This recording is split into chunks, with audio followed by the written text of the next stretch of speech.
Bismillah ar-Rahman ar-Rahim. Alhamdulillah wassalatu wassalamu ala Rasulillah wa ala alihi wa sahbihi wa man wala. Dear brothers and sisters and friends, Assalamu alaikum wa rahmatullahi wa barakatuh. And this evening I welcome you to join Cage to commemorate 20 years since the opening of Guantanamo in this event in which we have gathered brothers from around the world who I will be introducing you to very shortly. This is a very auspicious occasion for all of us. It's the largest gathering for the former prisoners in this way in any part of the world, and it's an honor and privilege to be hosting this. But before we start, I'd like to begin with the recitation of the Quran from our brother Anas, who is joining us remotely. So please, Anas.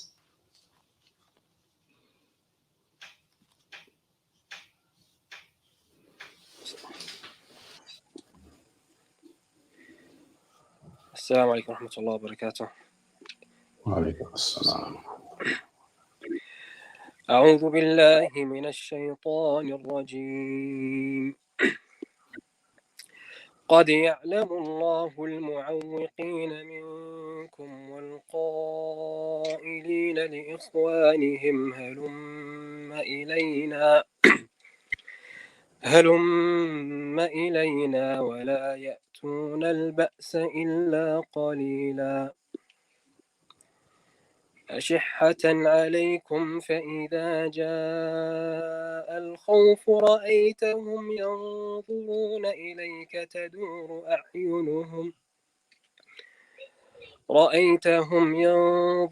إليك تدور أعينهم كالذي يغشى عليه من الموت فإذا ذهب الخوف سلقوكم بألسنة حداد أشحة على الخير أولئك لم يؤمنوا فأحبط الله أعمالهم وكان ذلك على الله يسيرا يحسبون الأحزاب لم يذهبوا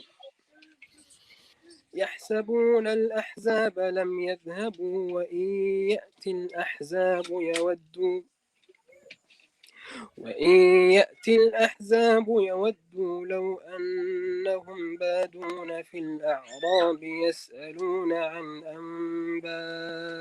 أنبائكم ولو كانوا فيكم ما قاتلوا إلا قليلا لقد كان لكم في رسول الله أسوة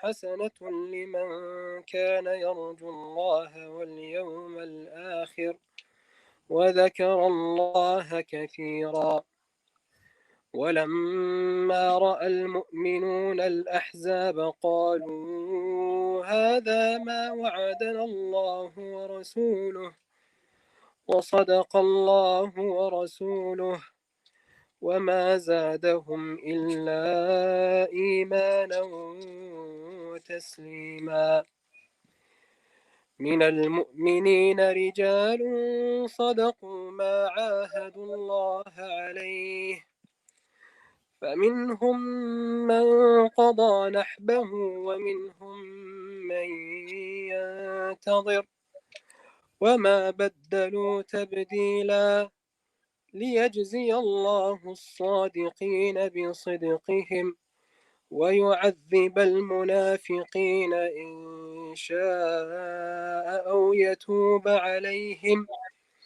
إن الله كان غفورا رحيما. جزاكم الله خيرا.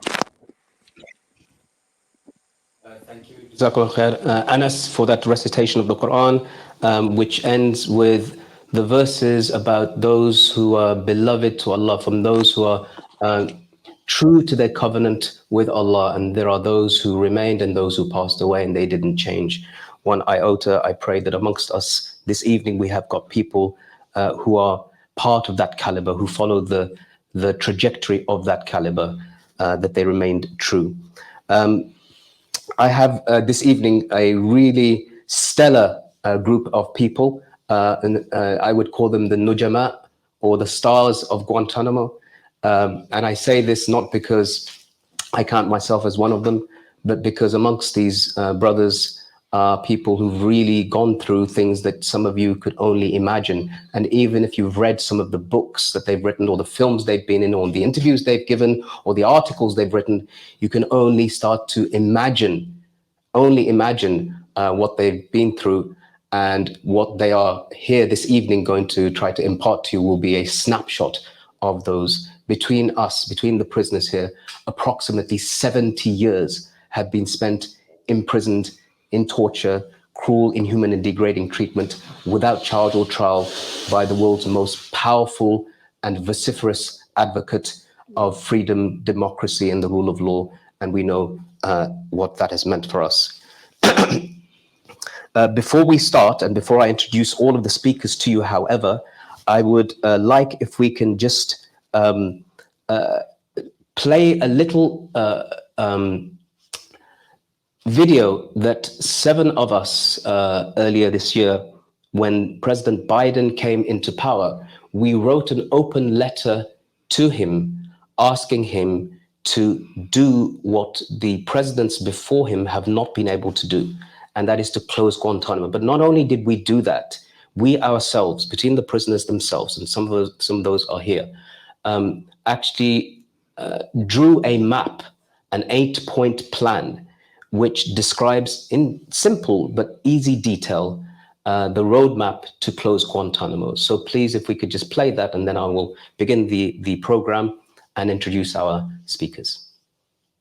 7 former Guantanamo prisoners recently got together and wrote an open and strong letter to US President Joe Biden calling on him to close down the Guantanamo prison camp.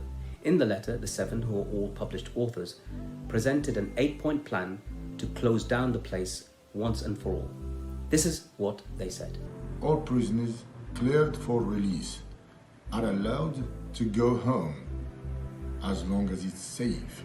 Those that cannot go home, the office for the special envoy must be reopened so that as a suitable country can welcome them.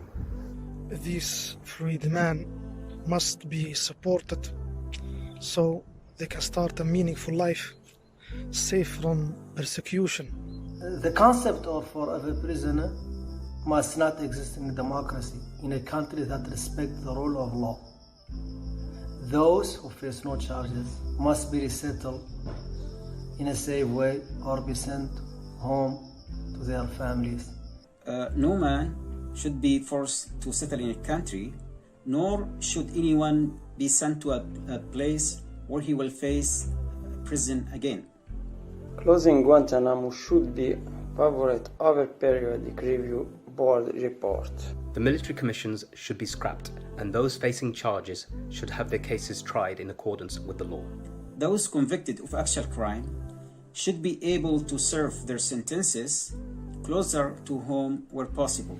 In the letter, the prisoners also say that President Bush opened Guantanamo, President Obama promised to close Guantanamo, President Trump promised to keep Guantanamo open.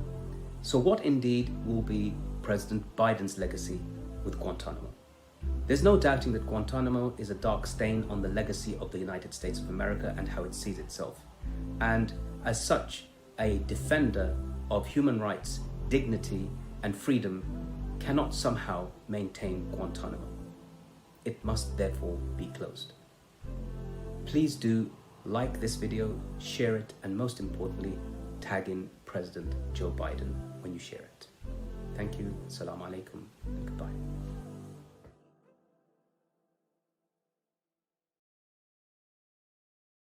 Brothers and sisters and friends, we will start our discussion now.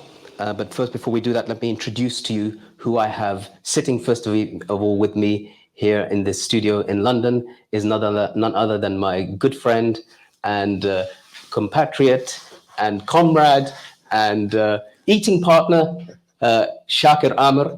Assalamu alaikum wa rahmatullahi wa barakatuh. And joining us, and of course, Shakir, for those of you who don't know, he originates from, let's get this right, from the Arabian Peninsula and has lived in the UK since the 90s, except, of course, for 14 years when he was held without charge or trial in Guantanamo, and became one of the most vociferous advocates for the prisoners there. Joining us from Canada is Omar Khadr. And for those of you who don't know Omar or his story, you have missed out on an absolutely amazing and shocking experience of a person who grew up as a man in Guantanamo and has gone through things that very few of us could ever imagine. But Omar is joining us from, I believe it's Alberta, or was it Edmonton? Edmonton, Alberta. Edmonton, Alberta, right, in Canada. And so we are very pleased and very honored to have him here this evening. I also have joining us Mohamedou Walid Salahi, who has been featured in the film recently called The Mauritanian, which some of you may have heard of. He's currently joining us from sunny Netherlands, and is originally, of course, from Mauritania, again held without charge or trial, tortured and abused in Guantanamo for close to 14 years. And he has been on the circuit since his return, running with his feet on the ground immediately, trying to campaign against torture in Guantanamo. We also have with us Omar Begg, somebody who is close to me and was close to me rather when he was here in the UK. He campaigned greatly against Guantanamo. He himself is of Libyan origin, a British resident, and someone who again spent 6 years in Guantanamo without charge, without trial, and came back to the UK. And we will be talking about what campaign work we did together. Omar is joining us from Istanbul in Turkey. We also have somebody that you may have seen before with us in Cage doing events, and that's live from Morocco. That is Ahmad Al-Rashidi, known to those who knew him in Guantanamo, friends and foes, as the General. We'll be discussing why he's called or was called the General, and maybe some of his culinary skills. But he's joining us again, as I said, from Morocco. And welcome to you, Ahmed. We also have Mansour Daifi, who's joining us from, yes, that fantastically Muslim place, Serbia, where he was resettled to in 2016. And Mansour is originally from Yemen, and he was sent to this place and has been there campaigning against Guantanamo. We were fortunate for him to join us in Cage last year, and he will be talking to us again about his time in Guantanamo, 14 years without charge or trial. So this is our lineup, and of course, we cannot and must not forget the most important person here. Me. No, not joking. Clive Stafford Smith. Who could ever talk about Guantanamo without mentioning Clive Stafford Smith? I was the first person, I believe, from the prisoners that ever met this man in solitary confinement back in 2004 or 5. And when I saw this man, what can I tell you? This man, the only British man that was allowed to campaign for and advocate for prisoners, because he was a dual US and British national. And the things that he told me and the things I learned from him, and since we've become good friends, we will discuss and bring into. But Clive has been campaigning against the death penalty and Guantanamo, and so many other things for the past decades. And we are honored to have him here. Now that the introductions are done, let's get into the conversation. So the first thing I'm going to do, and this is for my brothers and sisters do understand this, I don't normally do this with Shaka. We're friends, we're close, but we don't normally interview, or I don't normally interview him. So he's gone out of his way to be interviewed / interrogated by me. So the first question I'm going to ask him about is, and I don't know if you know this, I don't know if we've ever discussed this before, right? But when I was in Kandahar, brought into Kandahar in prison, and they would brutalizing us, torturing us, they'd stripped us naked and so forth. One soldier, when I was in the interrogation tent, he asked me if I knew you. And I said, I did. And he said, that guy is crazy and amazing. I said, why? He said, because there he was on his knees with his hands behind his back. We just brutalized him. and he's talking to me about Islam. He's making da'wah to me. He's preaching Islam to me, and he's in this state. Tell me something about what was in your mind at that time, and do you remember it? بعد بسم الله والصلاة والسلام على رسول الله عليه أفضل الصلاة والسلام. A little bit, a brief before that happened, you know. Truly, I was, before even I get kidnapped by the Americans, because there is a lot of mistakes around the stories of how we got handed over to the Americans, which has to be told. And I think maybe this is a good chance to talk to the people to understand that we have never been caught, as they call it, or legally handed over to the American. It was a true kidnapping operation in the middle of the desert. And it was actually one of my happiest kidnapping, because I have been sold 3 times before I've been kidnapped by the Americans. First of all, I've been sold by the village I was in to the Jalalabad force, which is completely different than the Northern Alliance. Then from there, I've been sold again to the Northern Alliance and moved to Kabul. Then in Kabul, I've been sold again after the Northern Alliance took a long film about me, you know, admitting that I work with Bin Laden. And that's I guess, why they picked me up so fast. I was number 5 in Bagram. We were 5 of us, and I was number 5. So we were the first people who landed in Bagram. And as I said, I was very happy, actually, when they came in the middle of the desert, because I thought they took us to the desert to shoot us, basically, until I hear the chopper coming down. And then I said, oh, my God, you know, they're going to actually not shoot us. They're going to pick us up with the chopper. Then they're going to push us out of the chopper. But when I hear the voices coming from the chopper, which is the American movie style, special forces, you know, move it, let's go. And they start surrounding us, literally in the middle of a desert. And I have a big smile on my face. And truly, I had a big smile because, first of all, some of you don't know that I worked with the American Army back in the days in Saudi Arabia as a translator. So I was happy. I said, you know, and they noticed that. They looked at me and they see this smile, even though my face is covered, my eyes is covered. They picked me up. They took me to Bagram airport. Same thing. I have that big smile, you know, because all what's going on in my mind, okay, this is it, you know. Now the American picked me up. They're going to know who I am. I got nothing to do with all that. I'm going to go home. And I took it upon myself, you know, to make sure that these people know that we are, you know, we are here because we are just, you know, normal Muslims. We came here to help in Afghanistan, and we got nothing to do with what happened to 9/11. But unfortunately, I was shocked with the reality that the people I saw in front of me, they are totally different than the people I lived with. And I know because I lived in America for a while.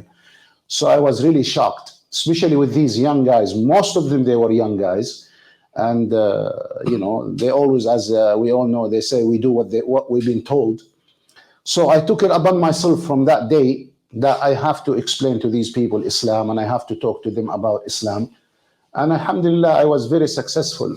In fact, from the day I've been kidnapped by the American until 2007, I didn't mention the F word to any American. I didn't say nothing bad to them because I took it upon myself that I have to do my best to explain to these people what they are doing to us is wrong. Even if they are harming us, but still they are doing wrong, and they have to correct what they are doing, and they have to, you know, they have to treat us like human beings. And I kept calling them to Islam, and I kept calling them and giving da'wah, as we call it in Arabic, giving them da'wah and explaining to them this is what they are doing is completely inhumane, and no human being can accept what they are doing to us. And alhamdulillah, as I said, I was very successful with a lot of them, and it eased a lot of my pain there, and it eased a lot of the torture, because some of them, they do things in front of their, leadership, and after that, when they are alone, they try to help us. They try to grab some food, steal some food for us, pass it to us, because they know what we've been through. So alhamdulillah, as I said, I kept that goal alive until I left from Guantanamo. And as you know, most of you, there is some few of them, they became Muslim, and they changed, and they knew what they did is wrong. And alhamdulillah, that's a success from Allah subhanahu wa ta'ala. If you can make one person, a Muslim, even Clive Smith, I'm trying to make him a Muslim since Guantanamo. He knows that. But so far I didn't succeed, but I'm gonna keep trying with him, inshallah. Let's hope you're not crying, but you will be trying. I will be trying. Jazakallah khair. Thank you very much for that. But Akhi, Omar Daghes, next to you, I'm coming to you. I'm not sure where to start with you. I wanted to start with how we Omar Daghes, sorry guys, wrong Omar. Is Omar Daghes still there? Omar Daghes is not there.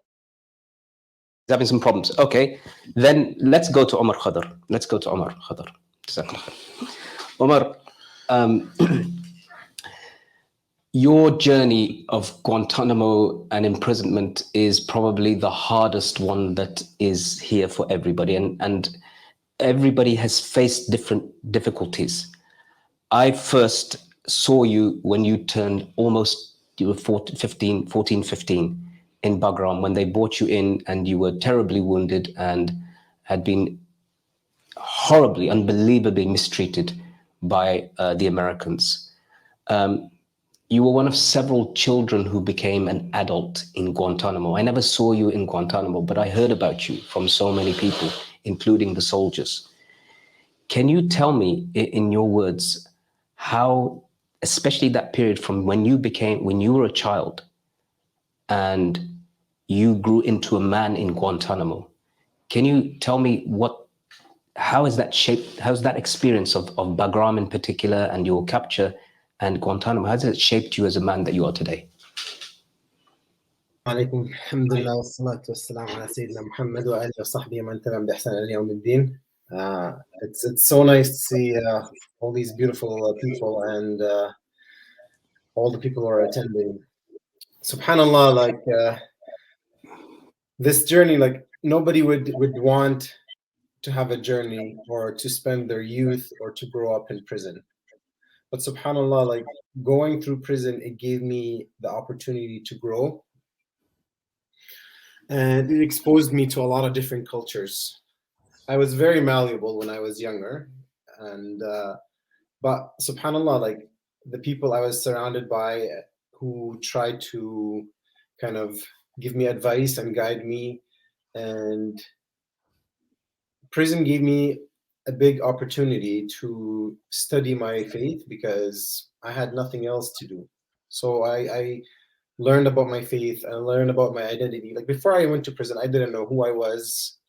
I had no idea where I wanted to go or what I wanted to be or anything about the future. But this experience, as hard as it might seem, was an amazing experience for me. It led me to become the person I am. And I am so grateful that Allah has chose me to test me in this way. And I'm very, very thankful that He gave me the strength to withstand this trial. And inshallah, coming out of it a better Muslim and a better human being. It was tough, but subhanallah, being young gave me the flexibility to, like, I don't know, I just, from the first day I went to Guantanamo, I just felt like this whole thing was a big game and I'm just a part of, I have a role to play, and I just played my role, and I didn't try to fight the things that I didn't have control over. Like I knew this whole thing was a game and I wasn't gonna like waste my time fighting it. But what I spent my time is in growing and alhamdulillah, getting to the place that I am in today. Omar, it's really, really heartwarming to hear from you, and I can tell you that we've had at least, I think, close to 900 people sign up to listen to this, and they want to hear everybody's voices, and yours is definitely one of those that is paramount from amongst them. I'm going to come back to you, inshallah, and speak to you about some more questions I have for you about that. But I want to go to Muhammadu, and I want to ask you this question, Brother Muhammadu. you know, we've seen in that you've suffered under the enhanced interrogation technique programs, the severe torture, the beatings, the isolation, the stress positions, broken bones, simulated drowning, all of that stuff, which is very difficult for any human being to endure, let alone endure it within a period of 14 years detained without charge or trial. But I want to ask you, and it may be hard, but I want to ask you, that was done to you physically. Can you explain to me mentally what it did to you, and how did you, as everybody clearly did to some degree, how did you overcome it?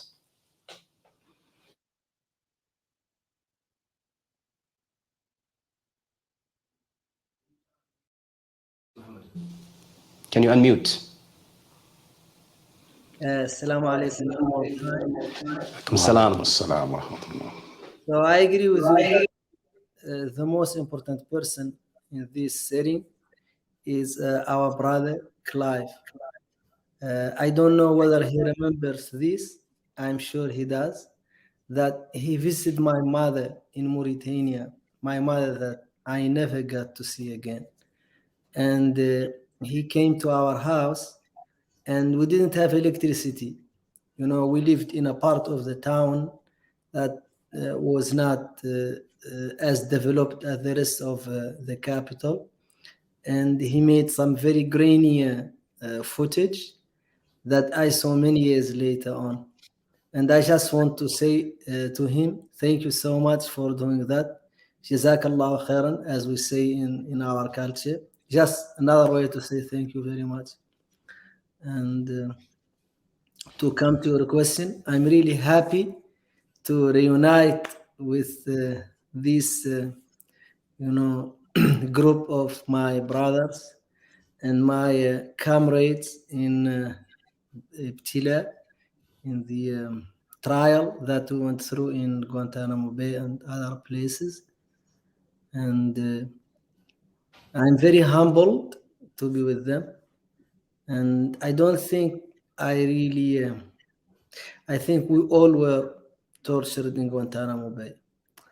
And I saw this, like, at first I didn't believe Americans would torture me. To echo what my brother Shakir said, I grew up not as a translator in Saudi Arabia, but I grew up watching Married with Children and Law and Order.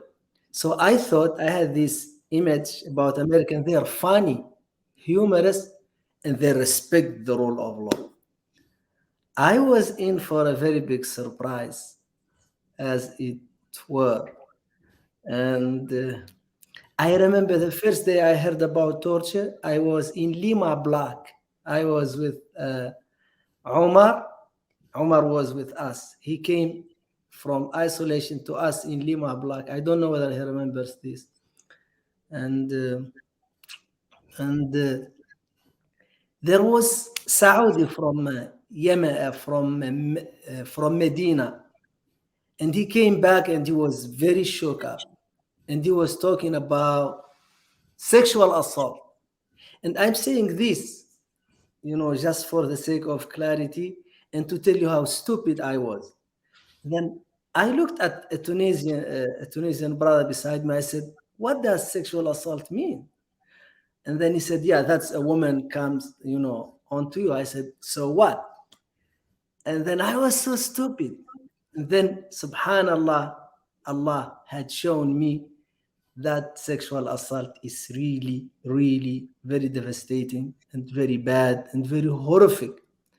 And, when it came to that, and I really don't want to go into all the details because everybody here in this setting was tortured in Guantanamo Bay, to my knowledge and to the information I have. And we all, just don't want this to be repeated. At least from my point of view, I think that people from Africa and from the Middle East deserve the same human rights as everybody else. When America set out in this endeavor, what they call war and terror, I would say two things. First, dividing human beings between those who deserve the rule of law and those who don't is fascism, actually. And America is saying that it is a democracy. And I never understand why country like yours and Shakers, the UK, why they support the United States when the United States said UK citizens don't deserve the rule of law. I never understand this. Why should my country, Mauritania, support the US when the US said we don't deserve the rule of law? And I'm here to listen. I really don't want to talk too much. I pass. Back to you. Very kind of you, because it really brings me on to the next question and the next person that I want to talk about. But we do want to. I will come back to you again about different things. But it brings me back to my friend, my defender, and somebody we've all said is central to this. Though he wasn't a prisoner, he saw us all as prisoners, or most of us as prisoners, and still sees prisoners. And that is Clive Stafford Smith, who is joining us from all the way. I mean, I know some of you in Serbia, some in Morocco, some in Canada, but he's joining us from Dorset. And so Clive, when I first met Clive, so you guys all understand, when I first met Clive, it was through letter, by way of letter. And I was introduced to Clive by this letter and said, it assured me, you're in good hands because you're going to be represented by a lawyer who's been working on death row cases for the past 20 years. When I saw death row and 20 years, I thought, that's it, I'm finished. What is this guy going to come to represent me for? What I've done, I've not done anything. So when you came, Clive, I'd already had that kind of, introduction to you. But there was something that you said, based on being a lawyer for all of these years, you came to this black hole of Guantanamo, and you said that the law, to paraphrase, is not going to work here. We need to embarrass them. How different, Clive, was Guantanamo, your first days, your first step in Guantanamo back in 2004, I think it was, from anything that you'd ever seen in the worst of the legal cases you've dealt with in the United States of America, or how similar was it? Well, Moazzam, let me say this first. I'm certainly not the most important person here. And, I've only ever been abused by Shaka, not by anyone else. I mean, I've had it very easy, really. But it is an immense privilege to be among such old friends. And if I may, I'm sorry, I'm not going to answer your question until I've just ticked off a few hellos. Mohammed, that was very sweet of you to say that about your mum. One of the things that I think I found so much with everyone in Guantanamo was the empathy. Mohamedou, the day after I saw your mother and filmed that thing, my father died when I was there in Mauritania. And so, just as you have that difficult time being away from your mum, I was down there when my dad died, and it's something I'll never forget. Just quickly with the others, Ahmad is my favorite lawyer in Guantanamo. Omar Khader, it's lovely to see him now all grown up and all that stuff. Ahmed, the general, we'll get to that. I want to hear what Ahmed says about being the general, because I've got a few stories about that. And Mansour, I hope everyone reads the really good piece in the Washington Post yesterday about you, Mansour, and about Hisham Sliti, one of my other old-time clients, who I haven't seen for a while. But you guys have been the heroes because of what Moazzam said in the end. What Guantanamo was not about the law, it's not about lawyers. It's about embarrassing my government because we'd committed such a tremendous, it was awful. I give up trying to come up with words to explain how dreadful it was. In answer, ultimately, I know you know this, Moazzam, finally lawyers get around to answering the question about Guantanamo. There was one way in which it was absolutely the same as all the Guantanamo case, all the death penalty cases. And I'd done about 300 death cases at that point. And that's that we in America have the death penalty because we have big problems. We have a big crime rate. We have 300 million guns. We have all sorts of drug problems, all sorts of other problems. And what we would do with the death penalty, and this last year, we executed 15 people out of 35,000 homicides. because a few people pretend that killing a few African American men is going to somehow solve the complicated problems of the world. And in that sense, Guantanamo was the same thing, that we would put a whole bunch, 780 Muslim men who are not American. You couldn't be American if you want to be a prisoner in Guantanamo, because then we'd have to give you the same rights as we give Americans. We put you there so we can pretend that somehow we're doing something in this much vaunted war on terror, or as Borat calls it, the war of terror.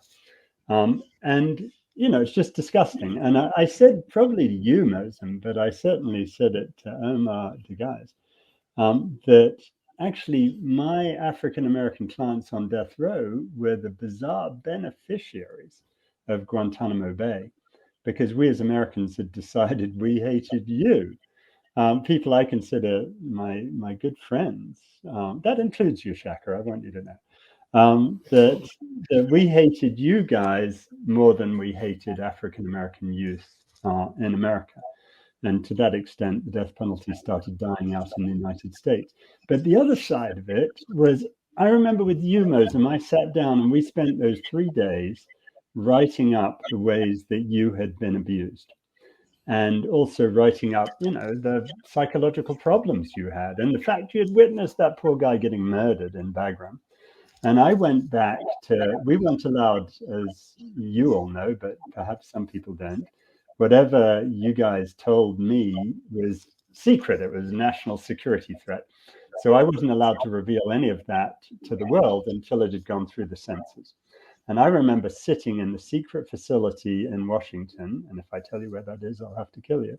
And I was sitting there with Joe Margulis, and I had a 30-page thing that I had typed out of what Moazzam had told me, and they'd censored every single word. And I asked the guy who was the censor there, I said, you know, what are you censoring this stuff for? And he said, oh, you know, it's the methods and means of interrogation. I said, yeah, you're telling me that all the stuff that I wrote out about Moazzam being tortured is that. And are you telling me that murdering someone is a method of interrogation? And he just sort of smirked at me. And then I said, well, what about this stuff about what Moazzam's suffering psychologically from post-traumatic stress disorder and all that? Oh, well, you know, we're protecting his privacy. We can't let that out. And I said, he wants it out. And, you know, it was just one of those things. And this was a good illustration of how, in the end, we've had to work together. And, you know, on this discussion, as some of my greatest allies, you know, if only they hadn't let Shaka out, he'd still be there and we'd still be fighting together in Guantanamo, which was one of my great joys. Because just as he was trying to convert me to Islam, I was writing up stuff, a socialist outside, and he used to complain that I was making him a lefty. But, you know, we had to get that information out to the world, so the world knew what was happening to all of you. And to do that was a big old battle. It was quite fun, that one. I wrote a letter to Tony Blair that said, dear Tony, you know, we're mates. At the top it said, in re torture of a British national. And then it detailed for 2 pages what was going on for Moazzam. And then the last sentence was, anything that the censors have taken out of this means your friends, the Americans, don't want you to know about the torture that's going on here. Love, Clive. And they censored the whole thing except the first sentence and the last sentence. And we published that on the front page of the British newspapers. And I think that was one of the early times that people began to see the total horror, I mean, real horror. Because the real answer to your question, Moazzam, is it never occurred to me I'd ever have to talk to someone about how my country was torturing them. And for that, I can only apologize to all of you and everyone who's been touched by this, because what we've done to you is just horrible. And there's nothing that can be said that's enough of an apology. Well, thank you, Clive, for that. You don't have to apologize for something you didn't do. Now, if you were involved in some way in the rendition program that we don't know about, that's a different matter, and we'll be sending the boys to come and see you. But otherwise, you're off the hook. But sticking with law and lawyers, we have somebody who studied law before he was sent to Guantanamo as a prisoner, and he endured and encountered torture. He lost his eye. He was held in the same atrocious conditions as everyone else. and that is Omar Drais. Omar Drais has been somebody that I was there the day when he returned to the UK to court, and we were campaigning for him in Brighton. There was a massive campaign for him himself. But Omar, tell me something, please, as somebody who studied the law, as somebody who kind of understood, at least to some degree, where maybe others didn't, as a prisoner yourself, how did you view and how did you deal with the fact that you were being abused by these people about whom you studied the law, both Britain and America? Yeah, definitely. First, I want the same thing to salute everyone who is my formidable friends and brothers and comrades, and of course, definitely the main lawyer. Like he's a school in himself. I learned a lot from Clive inside prison, and from all these interrogations that we went through and so on. That more than any book we've read or we studied at university in London or in Wolverhampton, Huddersfield, otherwise. It's been a big pleasure to meet all of you at this stage. And speaking about Guantanamo, I was thinking when I came to this interview, I was just revising in my head what happened to us. And I know the most famous stories was when my eye was the officer and the guard tried to gouge my eyes out, both of eyes. And then permanently I lost the sight in one of my eyes. But there were different other stages, and they are all as bad as Guantanamo is being normalized, and many people don't realize what went on in Guantanamo. I remember, like for example, two stages. I nearly lost my mind completely, where I was beaten and then on the floor in Bagram for more than 50 days, without food, without water, for little water, I think. And then I started to hear voices inside my head. I started to lose my head completely. I think I was fearing for my complete sanity. I was going to go crazy. There's another stage where when we were thrown inside the plane together, bundled, and then I had malaria and I was really in bad condition, and my weakness, without food, without this.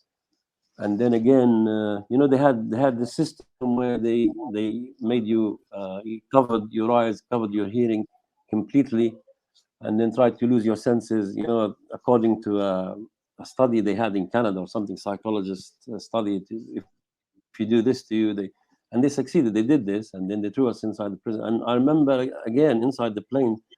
That long journey, I lost completely my mind. I started hallucinating and seeing things inside the plane, seeing things in my mind, and I've completely lost my mind, I think. So these stages and these things that did happen, they're really, really unusual, very unusual for anyone, somebody who studied law or otherwise. And the thing about Guantanamo is that people, I think, don't realize that what went on in Guantanamo. Guantanamo is really bad prison, not like the normalization of Guantanamo, that people start to think it's a normal prison, just a prison, and it suits us, it serves us, where the Muslims are kept away in danger, under danger, and so on. But no, Guantanamo is really a prison like any Nazi concentration camp with the Germans, or Alcatraz, for example, or the Devil's Islands of the French Guiana. Papillon, if you remember the film, it's something that has to be somewhere there, up there, or these really should be closed down because of what went on into them. And because of Guantanamo, I think China was able to do what it's doing now against the Muslims, is legalize all these acts like the Chinese are doing. They are using the same argument, or the same analogy, like these Muslims are bad, they're extreme, we don't have to put any trials, they should be kept in camps, and we are trying to brainwash them, change their minds. The things are happening to Muslims in India recently. The things how Guantanamo was used by Gaddafi and Mubarak and Bin Ali and all these dogs who the Arab countries have got rid of.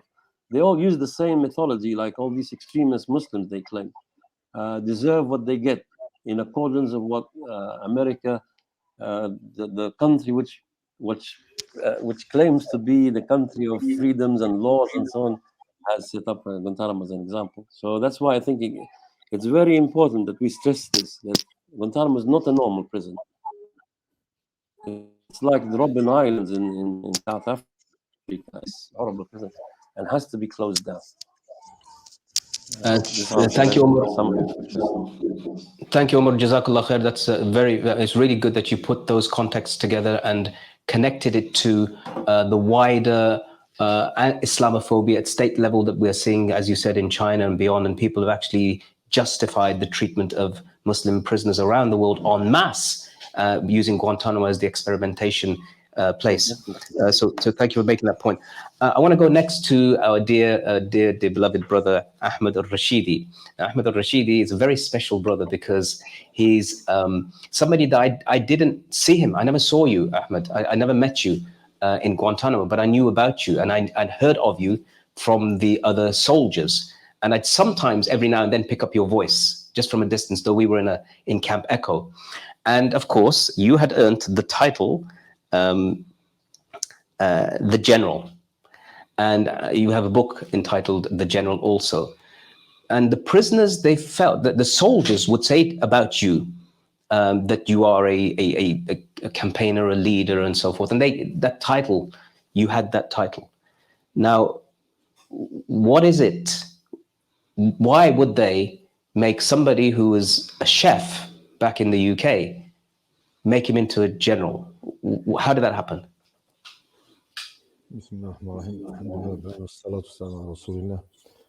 Exactly. A cook in London, from being a cook in London to become a general or the general in the worst place on earth, in Guantanamo, Lucky me, of course, I mean, a cook has become a general in no time. That title really caused me a lot of pain. I paid a very high price because of that title. And that shows the reality of the so-called war on terror. I mean, how come a cook in London becomes a general in Guantanamo? And when you say a general in Guantanamo, that means is the highest ranking of so-called terrorists and the worst of the worst. And of course, that makes me the head of the worst of the worst. And it happens during, I think I was with Ahmad, the guys, in one of the isolation blocks. We were in the middle of organizing a protest, as usual. And two guards came into my cell and they said, "You are wanted by the interrogator." They took me there. And then I realized that we have been monitored, of course. They took me to the interrogator, and after they shackled me down to the floor, the interrogator came in, and he was wearing an army uniform. And he looked at me in the eyes, and he put both of his hands on my knees, and he said to me, "I'm here. I was sent to you by the colonel." And I was, what? He says, "I've got a message for you." He says, "Get off the stage." Then I realized that all our conversation back in isolation block regarding the protest was monitored. So he said, "Get off the stage before you get hurt." And and he went on to say, "You are under the spotlight. Get off the stage before you get hurt." And he keeps repeating these words. Get off the stage and you're going to get hurt and you're under the spotlight. And really, I got scared, because I found myself, here I am, hooked, chained to the floor, in the middle of nowhere, in Guantanamo, in a remote island in the middle of nowhere, and inside an iron grip of the most powerful army in the world, So I was really scared. But I didn't want to show him that I was scared. So after they took me back to my cell, to the isolation block, I found my friends were waiting for me so that we can continue our discussion regarding the protest. So I said to them, look, I can't talk for now. I need some rest, but we'll continue the discussion tomorrow morning. I needed some time to think about the situation because if it's I got a threat from the U.S. Army. And I felt I was alone. Nobody could help me there. So I said, I need to think about it. So I spent the night thinking about the issue. What shall I do? Shall I continue with the protest and defending ourselves, protesting our innocence, trying to tell the Americans that we are human beings, so you have to treat us with some humanity and respect, or should I just quit and save myself? So in the morning, after I prayed to God and I said, please God, guide me, what shall I do in this situation? In the morning, I woke up and I felt different. I was no longer scared. I woke up with a different mood. I was no longer scared. So I told my friends in isolation block, you know what, we're going to continue our protest. They do it. And Ahmad, the guy is Allah, he was with me then. So straight away they came and they picked me up and they removed me from that cell block and they took me away to another cell block. And the brothers behind on the isolation block, they started protesting. They wanted to make sure that I was safe, that I was okay. So they sent all my other guys to visit me in that remote isolated camp, cell block that I was in by myself. So he came to visit me and with 2 guards. And he says, are you okay? And I told him, I said, yes, I'm okay. As soon as he left, they took me to the interrogation room, and they started 23 days of punishment. At first, it wasn't. First, it was like intimidation. They would take me there at night, and they would bring these big offices with like bodybuilders with the big men, and they will verbally, intimidate me for like 3 days. And after that, they started the real torture, and it went on for like 23 days. And that's how the nickname, the general, came. It came with a price. That's a very powerful, very moving story. And I know that everybody that resisted, everybody that tried to fight back in whatever way they could, had to pay a huge price. So may Allah subhanahu wa ta'ala accept that from you. I want to go to Mansour, who's joining us from sunny Serbia. And Mansour, as someone, you're obviously now, you're part of CAGE, you're part of the Guantanamo project and head the Guantanamo project. But as someone who grew up, and when I read this in your book, Don't Forget Us Here, you grew up in a small village in Yemen where there was, like Muhammad had said, no electricity, none of the modern amenities that you would normally expect in any place. When you went to the main city, I think in Sana'a or Aden, you spoke about how as a child you saw just lights everywhere and you were fascinated by these lights while everybody was just normal and they saw this kid running around after these lights. Tell me from that experience as you grew up to Guantanamo.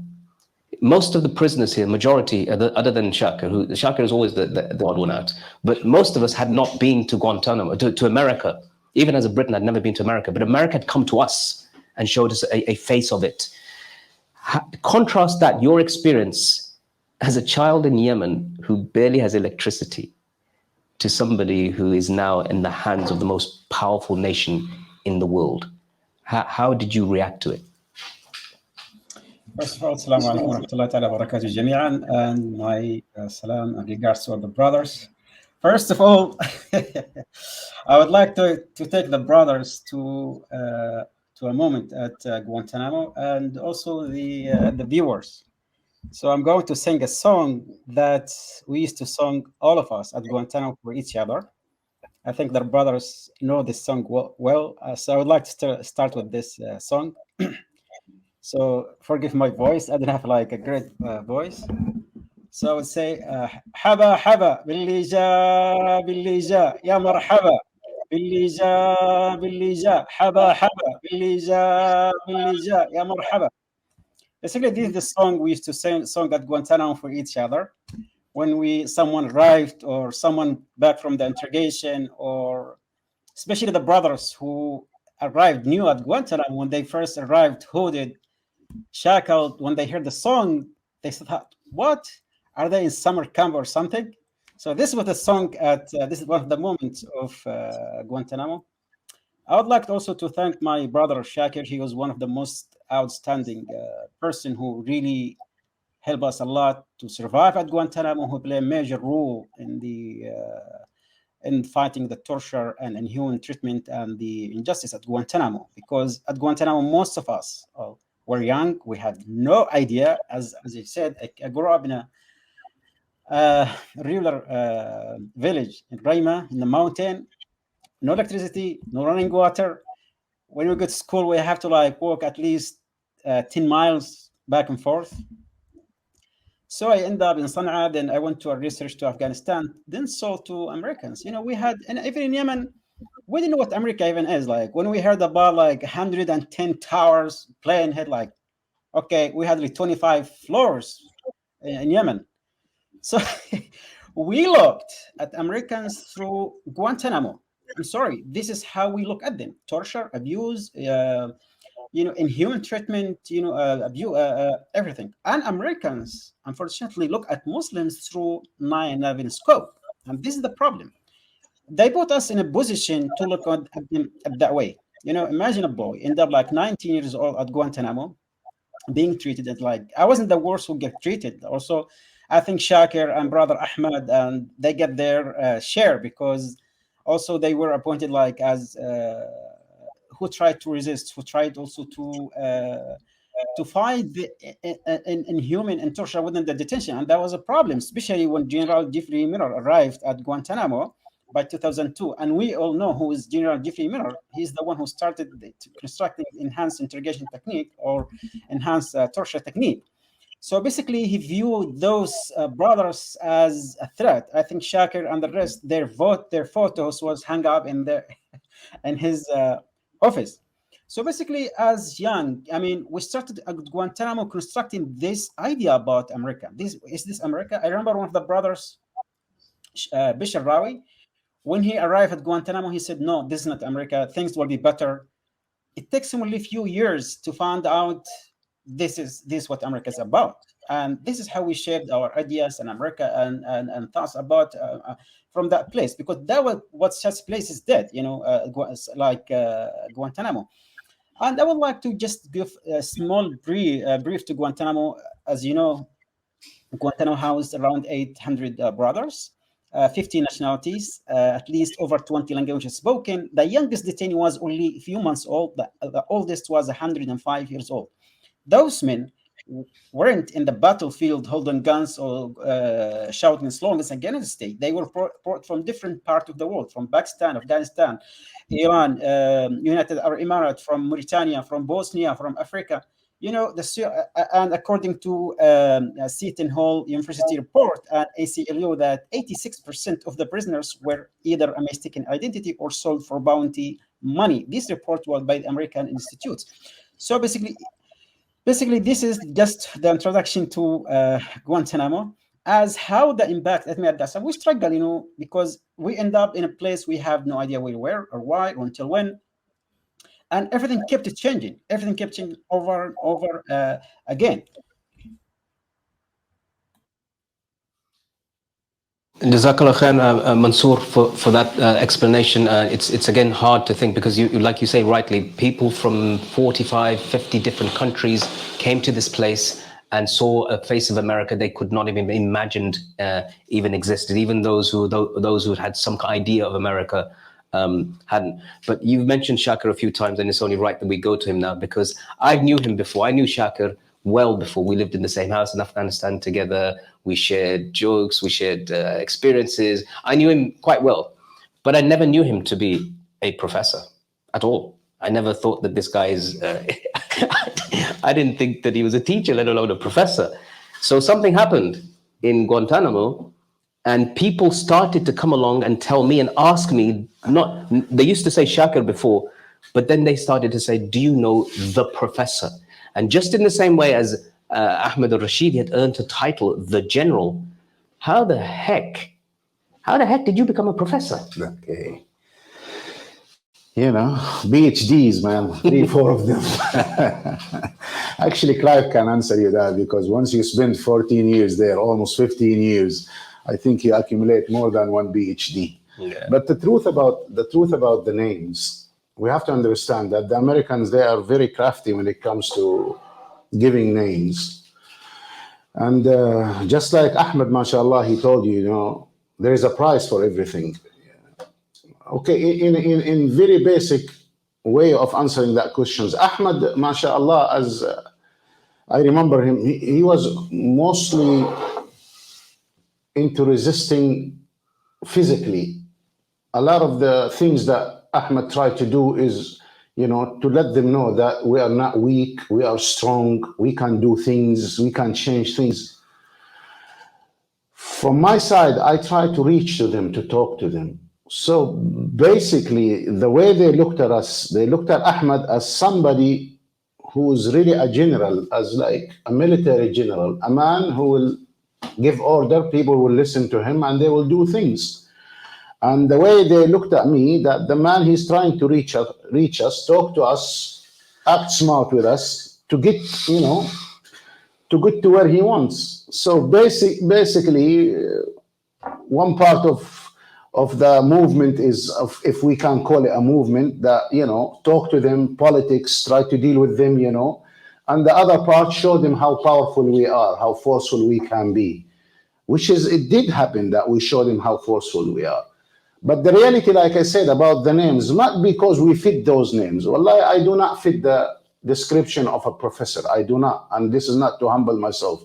Alhamdulillah, I gain a lot of knowledge by traveling. I've been traveling, I've been mixing since I was a little kid, you know. I mean, literally since I was a little kid. I lived in an area where in Medina, next to the Prophet Mosque, and you know, we used to mix with the pilgrimage. I mean, I've seen all kind of citizenship, you know, from the whole world, and we learned from them, and we spoke a little bit of different languages. That's one of the reasons how I accumulated the knowledge I have. But for them to hit you so hard, for them to make it look like it's normal, this person to get punished that bad, they have to make you big-headed, you know. So basically what they try to show the world that, hey, we got people with so much knowledge, we got people with brain that they think, and they try to organize things inside. And if I don't mistake, one of the generals in Guantanamo, he said 2/3 of fighting terrorism and fighting the war on terrorism, it's in Guantanamo, not in Iraq, not in Afghanistan, in Guantanamo. Because the effect of Guantanamo on the American was very great, you know, it wasn't that easy. What happened there and the news that came out of there, by the blessing of Allah subhanahu wa ta'ala first, and secondly by the lawyers, and Clive, one of them, because as everybody knows, Clive did not look, and that's the truth about Clive, and I love to emphasize on this, Clive never looked at Guantanamo as a legal case. And this is the first thing he will talk to you when he meets you. I don't know, you meet me first, you meet Moazzam first, I'm not sure, but it's for him, it was media. It was explaining to the world what these people are doing, why they are horrible, why this place has to be closed. Not through court and judges and all that. He never believed in that. He knew that's the only way people can get out. And basically, exactly that's what happened. So we back again to the point where is giving names, and this is not me, just an Ahmad. There's other people, they've been called names.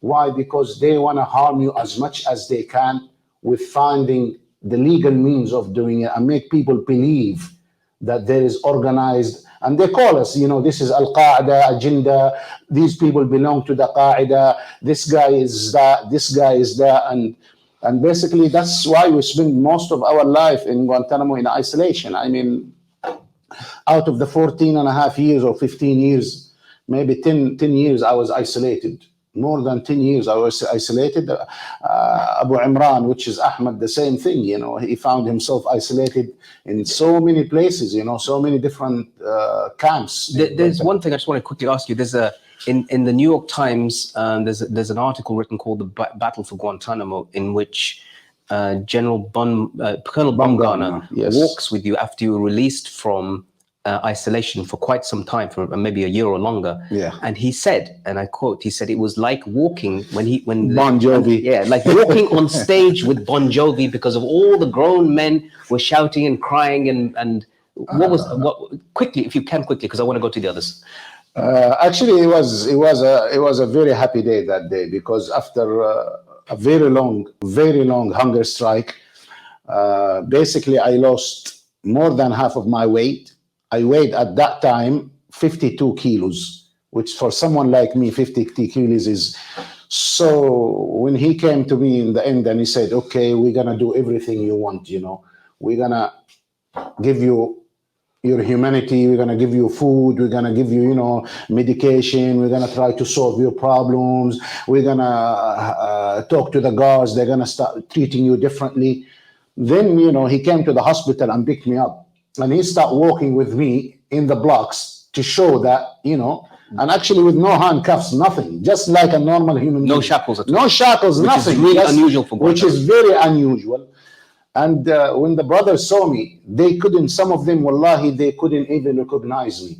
So when other people recognize me and they say my name, people start crying. And, I try to be, try to make him feel good and try to make him feel like, look, we did something after all that hunger strike. So I opened something called a bean hole. So I opened the bean hole to shake their hands. But the brothers, subhanAllah, they grabbed my hand and they start pulling it inside, kissing it.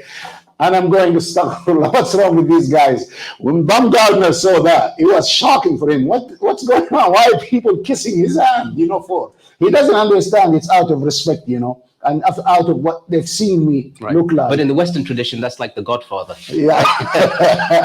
And that's why he said when he was walking in the blocks, he was like, Bon Jovi, everybody's screaming, crying, and kissing his hand. But he doesn't understand. It's all out of love and respect. That's all. Omar Khadr, I want to go to you, Akhi, and ask you. You were obviously there as a young man. You were growing up, and there were particular people who kind of took you under their wing and started to assist you. And different prisoners have done. You had different interaction with different prisoners. Can you tell me, just maybe a couple of those guys? What you're a child growing up amongst all of these adults. Were there any particular individuals or people who you were attached to and became like your mentors, your teachers, your guides? And if so, what were the specific qualities about them that you sort of internalized? Well, there's a lot of people, and subhanAllah, like it's not always the people you're around that influence you the most. It's the people's actions, and I think I'm not gonna name any names, but describe them to us. You don't have to name who they were. Well, one of them is on this meeting. He knows himself, but a lot of people influenced me, because the things that had influenced me and left a huge mark in me is the culture.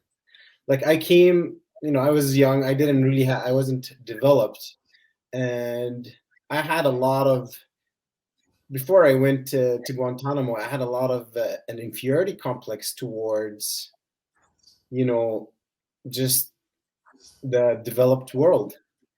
I just, I thought everything cool was in the West. Everything amazing was in the West.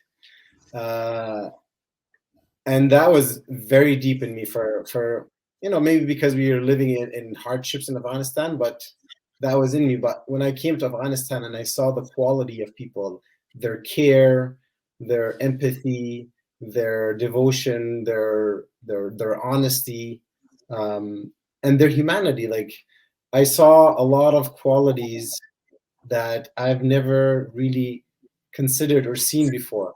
And that has until now, I think, was one of the biggest influencers in my life. It gave me such a strong sense of identity. And that's one of the things that I hold very, very dearly. Because I just feel like this war of terror after 9/11, it was they say they were after people they wanted to hold people responsible. But when I look at Guantanamo 20 years later, I see that the targets were people who had identity, and it was to steal their identity, it was to steal their faith, it was to break them, it was to make them ashamed of who they are, not knowing that putting us all in that place gave us a lot of time to grow and to learn about ourselves and to learn about our faith and to learn and to take the best that each of us had to offer. And it was such a blessing. Let me just follow up on that. That's Jazakallah khair. It's very, very insightful. But can you tell me then, was there something, can you give me an example of any attempts there were from the authorities there to break your identity as who you are as a Muslim, as to where you're trying to build your identity, but there's something happening here that's trying to break your identity? Well, in Guantanamo, there's a period of time where they considered me not cooperating. And one of the biggest things for them was to take all reading materials from me. And they knew that it's not that they didn't know, they knew that I was young and that I'm growing, and they found that as a very, very important thing to do. And the thing is, like, Guantanamo is not only connected to the United States, like Canada is also involved in that too. When I came back to Canada and I was released on bail, one of the bail conditions were that I was not allowed to speak my mother language with my family. I was not allowed to speak Arabic with my family.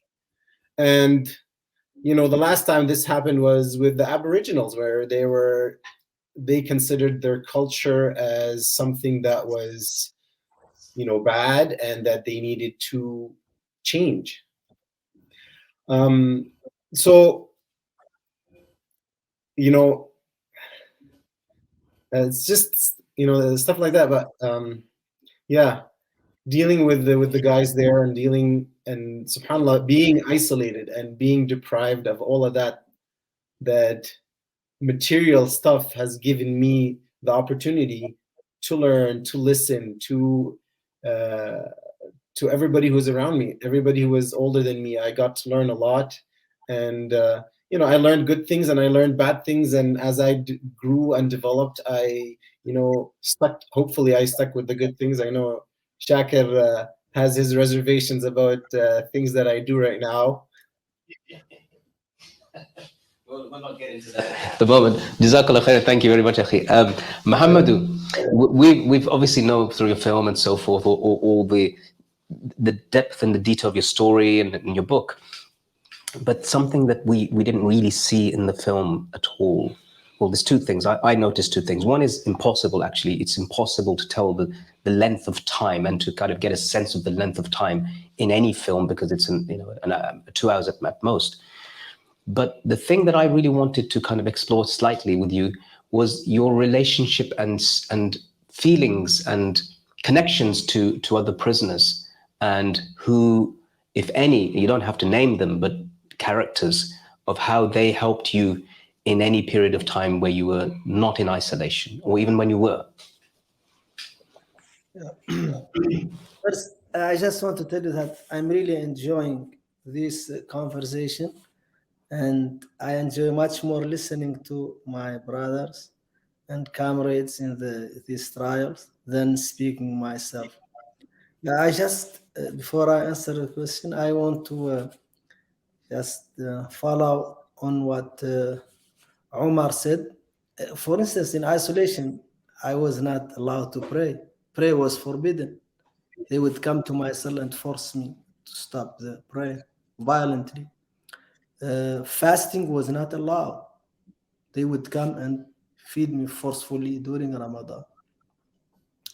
And thank God this happened only for 1 year. And so most of my time I was in isolation. Like I spent 15 years, a little bit over 15 years in prison, including in Jordan and in Bagram.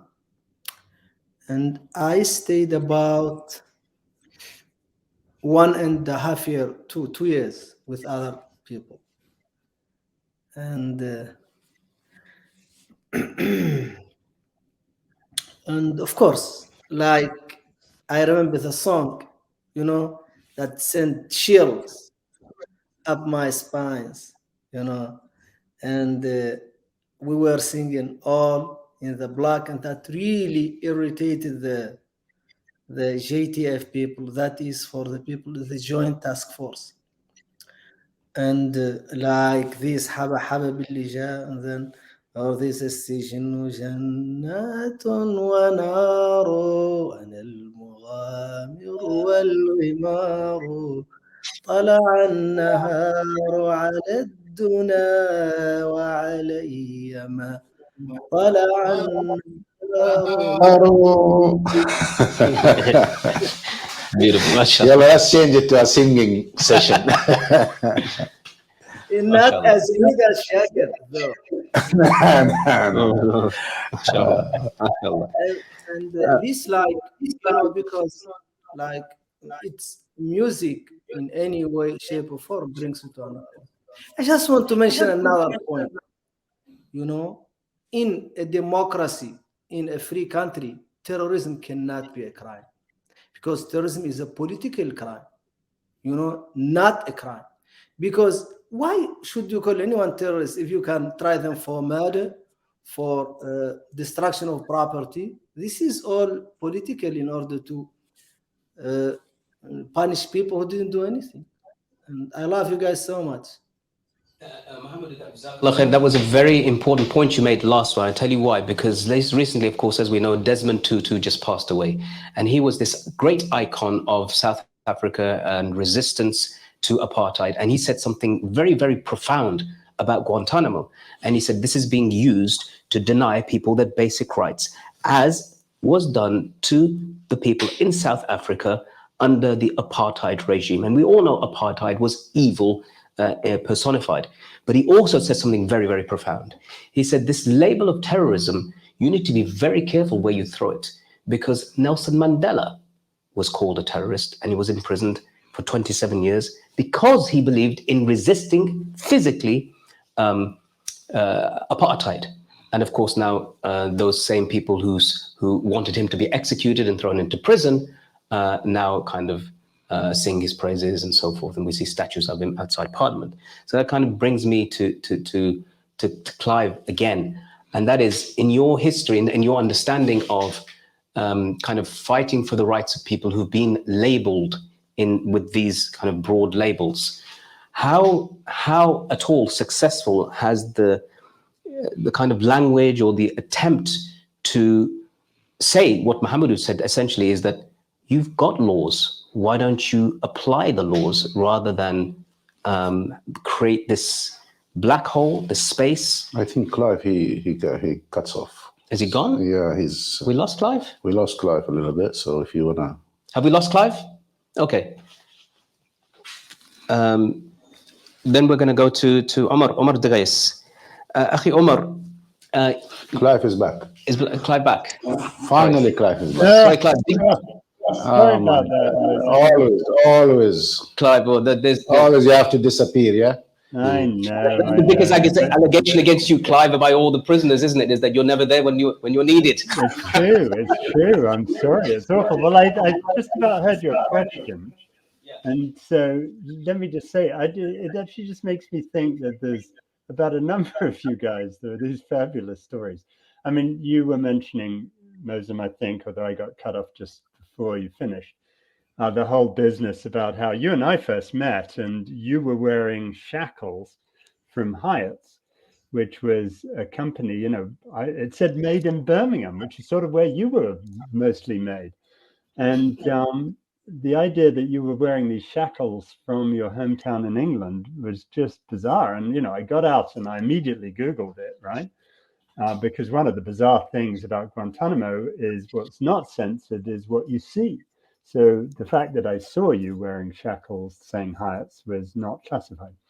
And I Googled Hyatt's, and the first thing I learned was Hyatt's had made their name making, and I can't even say the word here because it's the N word, shackles for slaves going across to America called N-word shackles. And, you know, we ended up going up to Birmingham to raise this with Hyatt's. And there was this band called Seize the Day who had done a song called the Guantanamo Shuffle. And we went outside Hyatt's and we had this flatbed truck and they were playing the song. And we were all dressed up in orange outfits. I still have lots of them should you need one. And we had Hyatt shackles. And the cops were there and we were just raising Cain about this for Hyatt's and begging the cops to arrest us. I really wanted to get arrested again. And the cops actually showed good humor, but Hyatt's didn't. And they hated it. And they sold out. Within a couple of weeks of that, they sold out because we'd linked them to Guantanamo Bay. And each person had one. While this was on, Shaka, you'll love this. Do you remember your Speedo swimming trunks? Someone just tweeted the whole story about the Speedo swimming trunks. Where I was if you can, Clive, I mean, this was going to be one of the questions that I wanted to have as a side question, but now that we're here, now that we are here talking about, can we make this, and here's a pun, can we make this brief about briefs? Right, it was. We won't talk about the Under Armour underpants briefs. The Speedo swimming trunks. I got a letter threatening me with 40 years in prison for smuggling Speedos into Shaka. I thought it was April Fool's Day. But when I worked out it wasn't, I sent a letter to the authorities saying, you know, look, the only place Shaka can swim in Guantanamo is in his toilet. So while Speedos should be a criminal offense, you should just put a little sign over his toilet that says, we don't piss in your swimming pool, so please don't swim in our toilet. And that should solve your whole national security problem. But it was this sort of madness that epitomized everything. And I know there was a lot about Guantanamo that was not funny, but I think one of the crucial elements, which I appreciated all of you guys who had a sense of humor, was that the people who promoted Guantanamo, they didn't really mind if you and I hated them, but they hated it when we laughed at them. And so I think that was probably the best medicine we could apply to them. The question actually is how they took it from me. That's the question. Yeah. I mean, this is because I refuse to give it up. I refuse to give it up. Even when everybody's telling me, listen, man, just give it up. They're gonna come and take it. I said, let them take it by force, but I'm not giving it up. I mean, guys, just to tell you this, the brief of the brief part again, this word keeps coming up, is that Shakir had, by whatever means, a pair of briefs. An interrogator, actually. An interrogator gave it to me. But it was found to be contraband in him. And Clive was accused of having supplied them when Clive didn't. And Clive responded in the media by saying, I deal with legal briefs, not the other sort. But that's that. Let's go to Omar Deghais. Let's go to Omar Deghais. Omar, you know, you were part of, when you came out of Guantanamo, of course, there'd been big campaigns from Brighton in particular was a very strong place where the campaign for Guantanamo was taking place. And you had been part of that. When you came out, you joined in a tour with us, which was a really historical tour with cage prisoners, with a former Guantanamo soldier, Chris Arendt. And we traveled up and down the country, if you I'm sure you recall well. and we attended universities and spoke there, and thousands of people were turning up. Tell me in your words how you felt about that. What about that kind of response, particularly from the youth and younger people, that they were looking at and thinking about Guantanamo in this way? Two sides, one story: a soldier on one side, prisoners on the other side, and you're part of this discussion. How did you? Do you remember that, first of all, and how do you remember it, and what did it make you feel?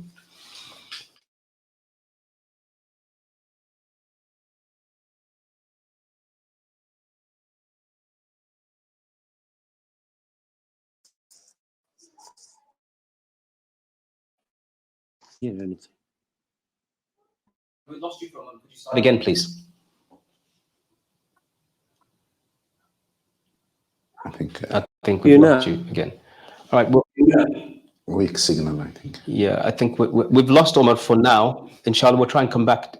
Are you there, Omar? Yes, yes, I am. Yeah, I think we're. Yeah, the signal seems to be quite weak. But if you could, tell us about what you think. The line is very weak. It's hardly can hear you. But you said we'll come back again to you. We'll come back again to you. We'll come back to you. Let me just go to Ahmad. I wanted to ask you something that, Ahmad, I'm sure that you've dealt with this, and anybody could pretty much answer this, but I want to ask you, because this was to do with your position was about physical resistance. There's something in Guantanamo that maybe a lot of people don't know about or don't hear enough about, and it's called the Immediate Reaction Force. And the Immediate Reaction Force is nicknamed the IRF, IRF. Can you describe to people who have no idea what that is, what is the process of being IRFed from kind of the beginning to the end?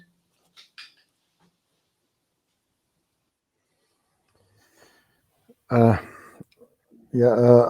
would answer that question. I just want to go back to Shakir, because I forgot to mention, and it's very important.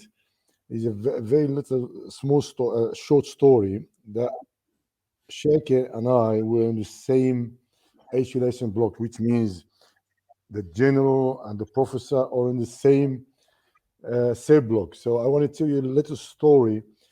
I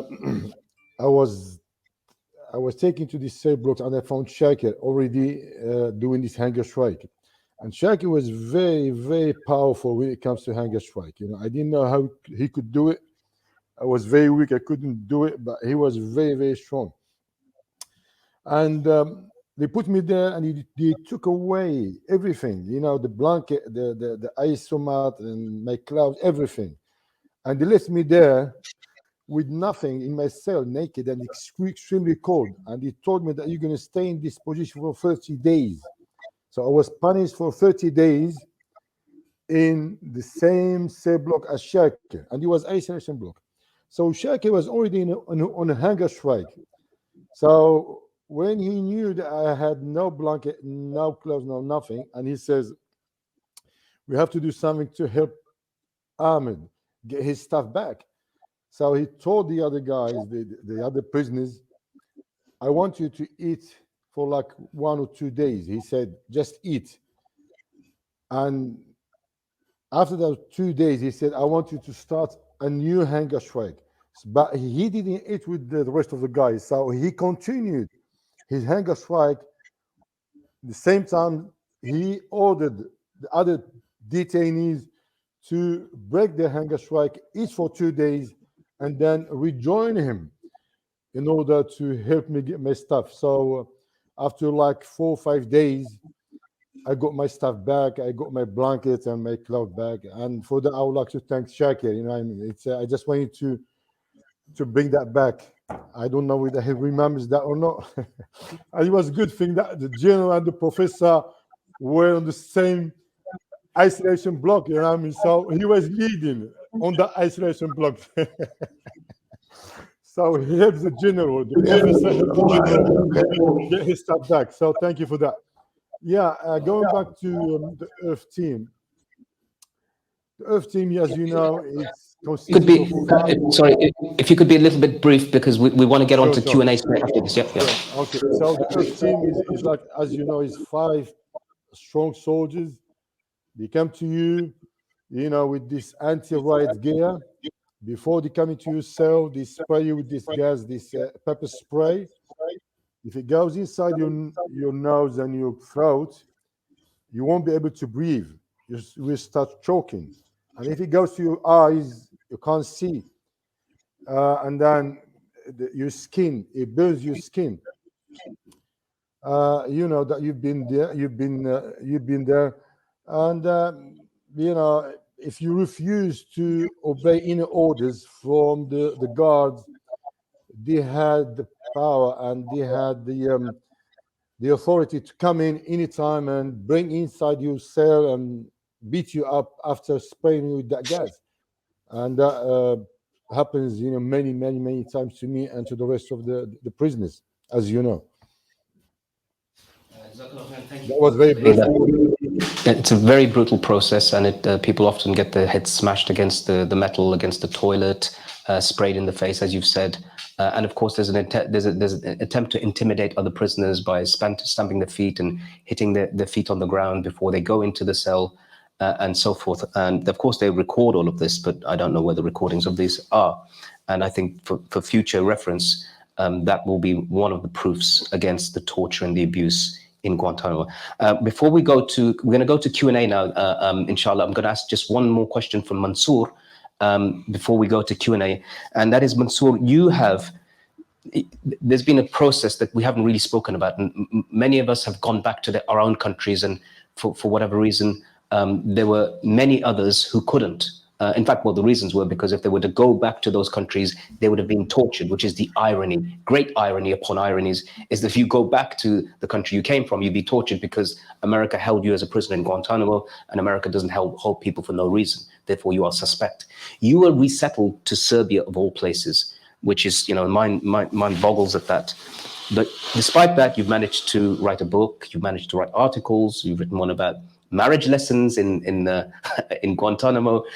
You've mashallah, finished your degree, and most importantly, you've joined CAGE as the Guantanamo project coordinator. Tell me, as shortly as you can, what has been driving you, and what have you been doing in relation to this aspect of the resettlements and people who are struggling since they've returned? Brother Moazzam, it seems as like a resettlement agreement. This is like basically was a resettlement agreement between the United States and the hosting countries, based on secret agreement that the lawyers couldn't have any access to see what was actually the actual agreement. But 2015-16, when, as you know, like Obama failed to close the detention, he tried to free as much as he could from the detainees. And at that time, they issued a law: if anyone accepted by any country, he will be sent against his will. And life after Guantanamo, that's the case I'm working on, and CAGE also work on this case, as you know. It is also, we call it Guantanamo 2.0, especially for the brothers who end up like having no legal status or facing many difficulties or challenges and restrictions to their life.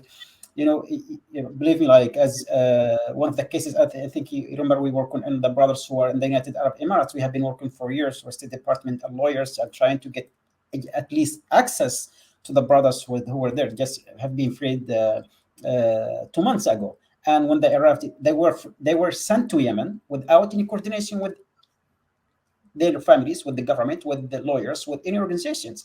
And some of them, like less than 24 hours, they were kidnapped again and ended up in the Houthi prison. So basically, depend on the hosting country policy and the system within the country itself. So some of the brothers still live they have no legal status, like in Albania, like in Kazakhstan. One of the cases, some of the brothers end up losing their life because the lack of rehabilitation and reintegration, and there is no rehabilitation and reintegration program. My thesis, as a graduated last year, it was about rehabilitation and reintegration of former Guantanamo detainees into social life and the labor market. Surprisingly, there wasn't any kind of rehabilitation or reintegration. The hosting countries, especially like Serbia, like Kazakhstan, like Senegal, like other countries, they told us you are here for 2 years and you live under restrictions. The brothers, like for example in Senegal, after the 2 years, they were deported back to Libya, where they faced jail and torture, and now they don't have any like IDs. The brothers in Albania, for the last 13 years, they don't have any kind of IDs. They didn't have any like legal status. And one of the brothers died recently in Albania. For the last 13 years, live with like status like this. So basically, there is a lot of difficulties and challenges. I have sent my thesis to the State Department with some kind of recommendation that there should be some kind of reassess of the previous resettlement as part of the closure of Guantanamo and part of the ending war of terror. Basically, Brother Moazzam, some of the brothers, we live in the Sigma and we live in Guantanamo 2.0. And if one of the problems now, we are trying to contact Biden administration, as you know, last year 6 of the former Guantanamo prisoners sent a letter, 8-point plan urging President Biden to close the detention. So far, we haven't found anyone in the State Department or American government to have contacted, because Biden hasn't appointed anyone either for the closure of Guantanamo or for the transfer of the Clear brothers. So basically, I joined CAGE because CAGE was the first organization who worked on Guantanamo case, and they have done a lot of work. And I think as former Guantanamo prisoners and victims, it is our duty to work for the closure of that detention. And as you know, Guantanamo becomes a symbol of torture, injustice, lawlessness, abuse of power, indefinite detention. And Guantanamo now is everywhere. Wherever you go, it's Guantanamo. And it is Guantanamo just to house Muslims. We see it in China, we see it in Syria, in Iraq, in Yemen, and other places. And also within some of the Western countries too, they have their own Guantanamo, or at least the concept of Guantanamo. Thank you very much, Mansour. That's a really important point. Indeed, one of the reasons why I joined CAGE was because prisoners here in the UK who'd been detained without charge or trial, actually here in between 2002 to 2005, had contacted me and said, "Brother, we're glad you're back, but please don't forget there is a Guantanamoization of the prisons, of the legal system right here in the UK, where Muslims are being targeted based upon the language of the war on terror." And that hasn't ended. And in fact, it's expanded, as we've spoken already, to places like China and beyond. So our work is cut out for us. But what we're going to do now is try to go to the questions. If we've got any questions, we've been here for a while, guys. We've been here since 6:30, and it is now 8:10. It seems like just been here for a few moments. Really, it feels like that. And that's just because of the quality of the brothers and all the participants here, and the fact that we've all kind of come together after so many years, and it's probably unlikely that this is going to happen again anytime soon. So please do share this. Please do talk about this. Please do make sure that Guantanamo is not forgotten. Please do share our 8-point plan. Please do make sure that people can't get away with demonizing the prisoners here. We are human beings. We are Muslims. We are people of this earth. We are people of these various nations, and we have the right to have our voices heard and for justice to be done. So please do that and assist the work of CAGE. Please, if there are any questions now, I think, can our technical support guys, can you tell us how we access those questions, or are they going to be live? Signal. Oh, they're in Signal. Okay, they're in my Signal. Okay. My Signal is like thousands of messages.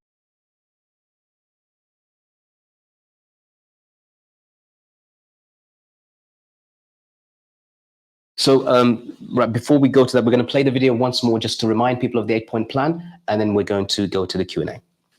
7 former Guantanamo prisoners recently got together and wrote an open and strong letter to US President Joe Biden calling on him to close down the Guantanamo prison camp. In the letter, the 7, who are all published authors, presented an 8-point plan to close down the place once and for all. This is what they said. All prisoners cleared for release are allowed to go home as long as it's safe. Those that cannot go home, the office for the special envoy must be reopened so that as a suitable country can welcome them. These freed men must be supported so they can start a meaningful life, safe from persecution. The concept of forever prisoner must not exist in democracy, in a country that respects the rule of law. Those who face no charges must be resettled in a safe way or be sent home to their families. No man should be forced to settle in a country, nor should anyone be sent to a place where he will face prison again. Closing Guantanamo should be favorite of a periodic review board report. The military commissions should be scrapped, and those facing charges should have their cases tried in accordance with the law. Those convicted of actual crime should be able to serve their sentences closer to home where possible. In the letter, the prisoners also say that President Bush opened Guantanamo, President Obama promised to close Guantanamo, President Trump promised to keep Guantanamo open. So what indeed will be President Biden's legacy with Guantanamo? There's no doubting that Guantanamo is a dark stain on the legacy of the United States of America and how it sees itself. And as such, a defender of human rights, dignity, and freedom cannot somehow maintain Guantanamo. It must therefore be closed. Please do like this video, share it, and most importantly, tag in President Joe Biden when you share it. Thank you. Assalamu alaikum. Goodbye.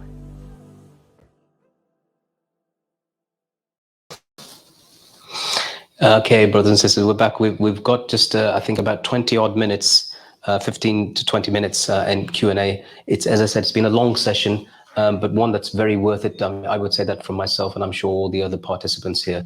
My apologies, particularly to Umar. I know that it's been back and forth, Umar, the guys, because of your connection, but hopefully you can take part in some of the Q&A. So the first question I've got, and I'm going to go and try and pick some because there's lots and lots of questions that have been sent, is that from a human rights lawyer, Margaret Owen, she says, who's in London, that there are around 39 prisoners in Guantanamo, 40, she asks, but there are actually 39. Obama and Biden promised to close, but did nothing. How can we act to release these people who've been tortured, never charged? Can we all go on hunger strike? What is it that can we do? That sounds kind of a cry of desperation, but what can we do? Clive, tell us, what can we do?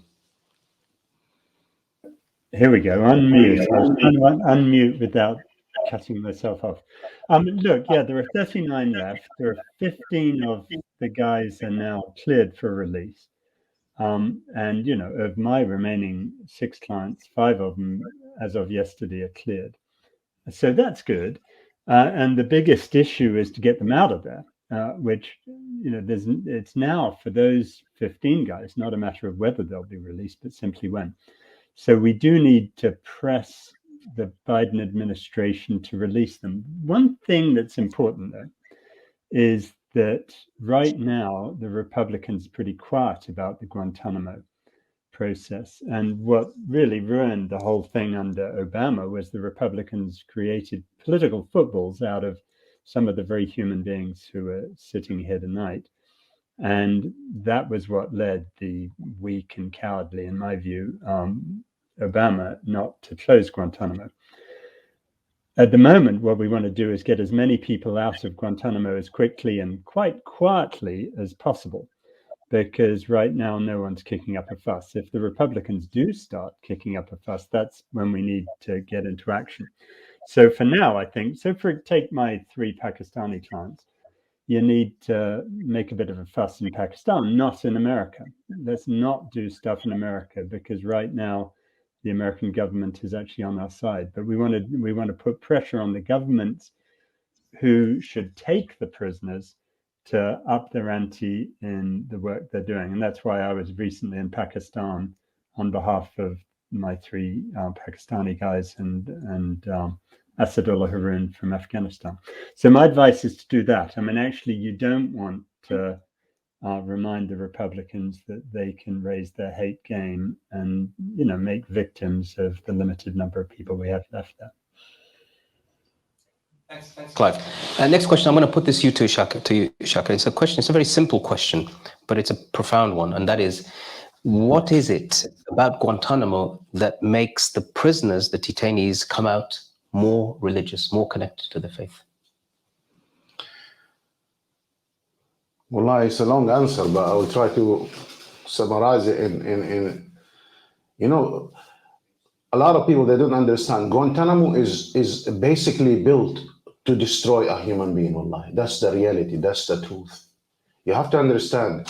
They try to deprive you from everything, from even the sense of belonging to a space. You know, when somebody come to tell you move from this point, from this area to this area, or you cannot hang a little handkerchief on the window, or you have to put the toothbrush in this position, not that position. This is not being done by as they call him, Dick and Johns. This is done by somebody who's very smart. Not just any normal psychologist. No, I can't, because what I've been through basically made me open my mind. Whoever is doing what he's doing, he's really trying to destroy you to the core, make you feel lost, even inside yourself. And wallahi, the essence of that is you turn to the only one that you know he is with you at that place all the time. And that's Allah subhanahu wa ta'ala, God. And that's what made all the brothers, I mean, all of them, even the one who got weak, and they all turn to Allah subhanahu wa ta'ala. They all start to go closer to Islam and learn about our deen, learn the Quran. And the closer you get, the more powerful yourself you feel. You feel you are more equipped to face all what they are doing against you as a human being. I think that's the short version of the answer. Yeah, I'd agree. I'd agree completely. Okay, as the next question, there is this is I want to put this to Muhammadu, if I may. It is about what was the first 24 hours when you released. The first 24 hours when you released. What are those 24 hours like? What does it feel like doing basic, simple things that you were not able to do with family, sleeping with the lights on, hobbies, whatever it is? But those first 20, I remember my first 24 hours really, and I'll just quickly tell you that I got into a car and I drove up and down the motorway. I had no license, I had no insurance, I had nothing, and I just wanted to drive and get that wind in my hair. But let me ask you, Muhammad, just give us the first 24 hours.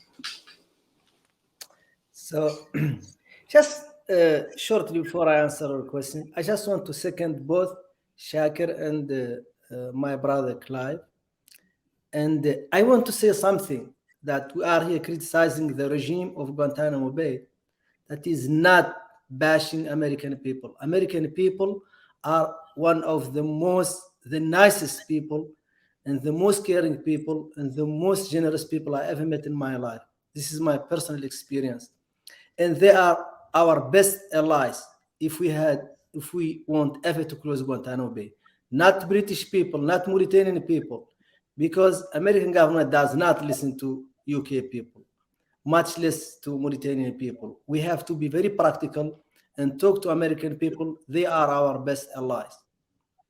And the other thing, so my dream, I had two dreams. The first dream was to walk a very long street that has no end, because for those 15 years, I never saw the sun set or rise, ever.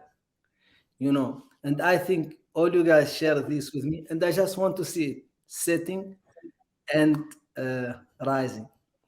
And the other dream, I'm a little bit ashamed to say it, but I'm going to say it. I want to watch so much TV, so much TV. And I did one thing. I ordered 2 TVs. And I asked my niece, Najah, I told her, install all the channels. She looked at me and said, I don't know how to use a TV. I said, what? She said, I only know how to use a smartphone. And I said, oh my God, I'm so old. You know, people don't use TV anymore. People don't watch TV anymore. And that was my first cue. And I also, when they give me a smartphone, first night smartphone, you know, I'm a programmer, a computer programmer. And I know the principles. I start Googling everything that has anything to do with Guantanamo Bay. You know, watching other detainees, looking up Shakir, looking up Moazzam, looking up all of you guys, looking you up and watch your videos. and whatever. That's it. Thank you again.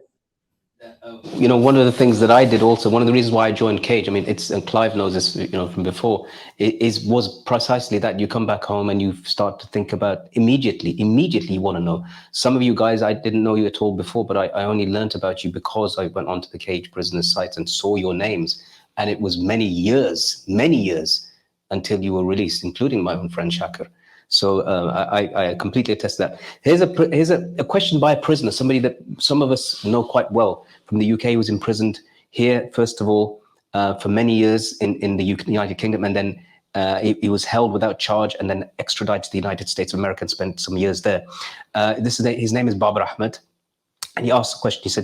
He said, some of you came back from Guantanamo as heroes of the Ummah. He uses this term, heroes of the Ummah. And people ask you for selfies, you got compensation, some of you have books, movies. He's asking, is life perfect now? Or is this what's in the mind of people? Or are there real inner struggles taking place? Are there real inner struggles taking place for some of you guys? And I want to ask this question of Omar Dagais, because I like to put like hard questions to him.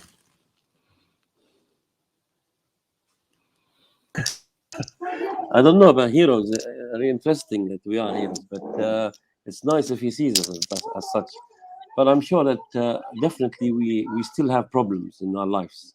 Many of us, as you can see, like didn't return to their home countries. Some of us are still in Yemen. Yemeni brothers are locked up in United Arab Emirates. Some of us, all of us, are blacklisted everywhere by banks, by airlines, by companies, just even tourist companies. Sometimes you book a holiday for your children or something, and then suddenly, you know, really dawn that holiday will be cancelled because you are blacklisted in a check. I don't know what they call it. You know, they're trying to get compensation from and try to get our names off that list. So there are struggles, of course, and there are problems, and there are continuous things in normal livelihood things. I mean, your name is in every airport. If you are in a job or something, you'll be harassed. Some people things like that, and the problems continue. But definitely, it's a good experience. We've learned a lot from it about ourselves. We had time to, like the brother said, you had time to mediate and dua and come closer to Allah in prison. We learned the Quran in it and hadith and so on. We had the time of our lifetime that we had to know more about our weaknesses, about our strength. We learned where we needed to improve ourselves morally and so on. So it's an experience that I wouldn't substitute with anything else. I know it's hard. I know what hard we went through inside that prison. I know for some of us things are not even close to normal. They're not. I know many people are still struggling everywhere in Kazakhstan and in Yemen and so on. But in general, I think we learned a lot out of this experience, and we benefited a lot in many ways.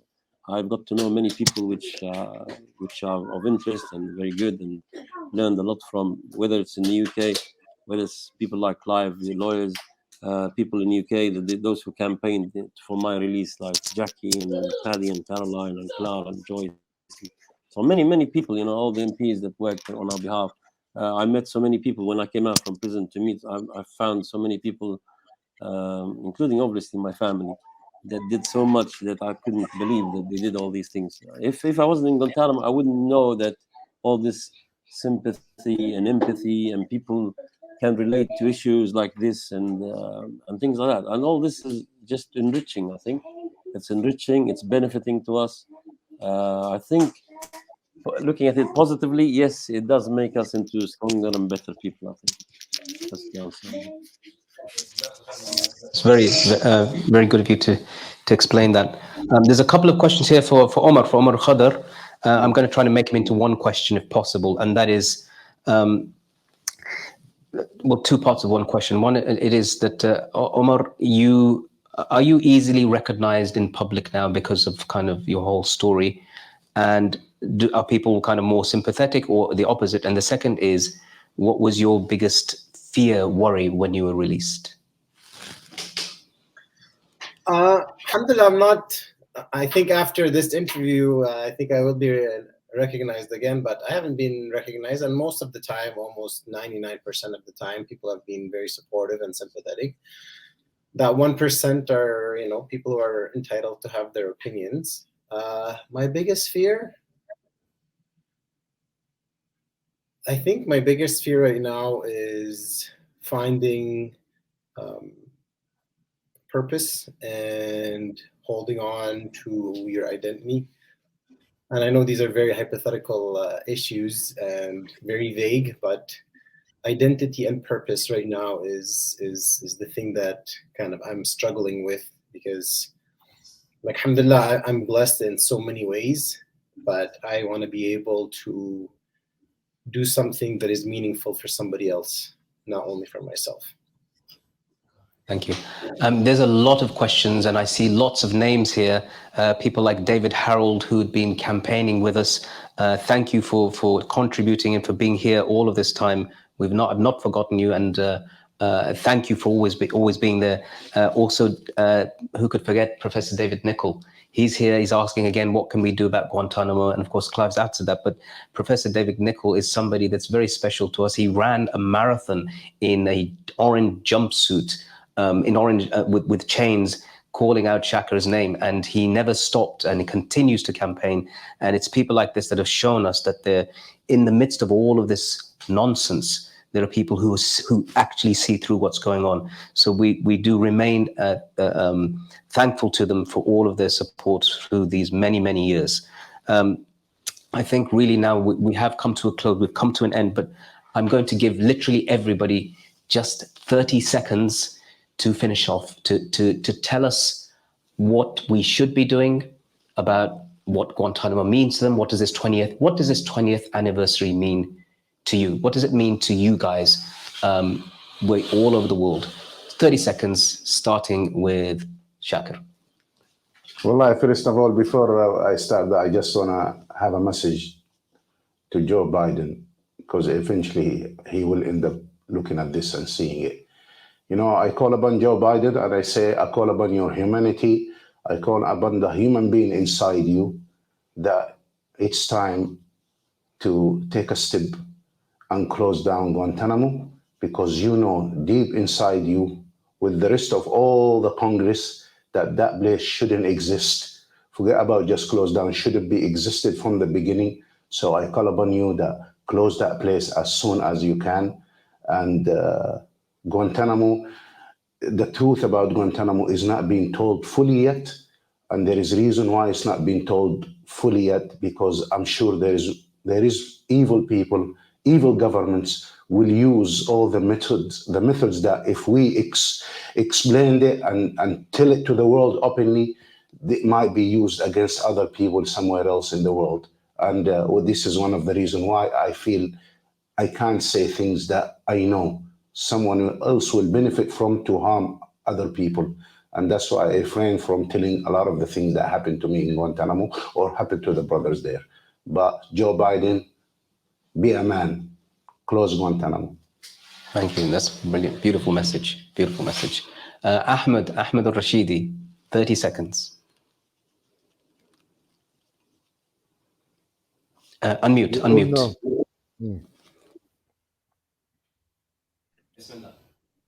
You okay now? I think Guantanamo goes beyond the walls of Guantanamo and beyond the prisoners and their families. Guantanamo is about everybody, every human being around the world who believes in the core principles of the American nation and European nations and all those free people around the world who believes in human rights, the rule of law, and democracy. This is something to do with you. It is your voice. If you really have a voice, why are you allowing this to happen? Detaining a lot of people for more than 20 years without trial and without charge. It should stop. It has to do with your voice. Do you have a voice? If you have a voice, it has to be loud and enough to stop this disaster when it comes to human rights and the rule of law. It has to stop. Ahmad Rashidi. Mohammadu, your 30 seconds on the 20th anniversary of Guantanamo. I love you guys so much. I'm so happy to be part of this. And I say that Guantanamo Bay does not belong into a democracy, does not belong into the United States of America. American people deserve better. They are good people, and Guantanamo Bay should be shut.